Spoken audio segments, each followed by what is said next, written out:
আমাদের পক্ষ থেকে আমরা আসামিকে হ্যান্ডওভার করে দিব পুলিশের কাছে। আর আমরা যদি নতুন কোনো চক্র থাকে বা যেই তথ্যগুলো আমাদের আছে ওগুলো নিয়ে আমরা ফার্দার কাজ করব। এই মুহূর্তে আসলে ওই মেয়েটাকে চায়না থেকে আনার যে প্রক্রিয়াটা অথবা চাইনিজ গভর্নমেন্টকে ইনফর্ম করা, এটা পুলিশ প্রশাসন পরবর্তীতে আইনানুগভাবে করবে। আচ্ছা, যারা আমাদের এখানে গ্রেফতারকৃত তাদের ভাষ্যমতে এই এম্বাসি, ইমিগ্রেশন, ভিসা এই পুরাটাই একটা সিস্টেমের প্রসেস। মানে ভিসা পাইতো টাইম বেশি দিন লাগে না, 2-4 দিনের মধ্যে ভিসা পেয়ে যায়। ইমিগ্রেশনও ওদের ক্লিয়ার করা, ইমিগ্রেশন দিয়ে তারা বের হয়ে যেতে পারে যেহেতু স্পাউস ভিসা। সো ডকুমেন্টেশনগুলো ওরা এখানে একদম পুরো একটা চ্যানেলাইজ সিস্টেমের মাধ্যমে করে নিয়েছে।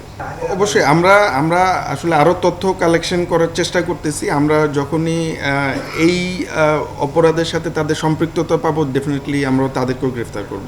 বাট আপনি যেটা বলেছেন সেটা ট্রু, মানে এই পুরো চ্যানেলটা এত স্মুথলি কাজ করে যে 3 দিনের মধ্যে আপনার পাসপোর্ট, ভিসা, এনআইডি সব কিছু হয়ে যাচ্ছে, ইভেন আপনি ইমিগ্রেশন ক্রস করতেছেন।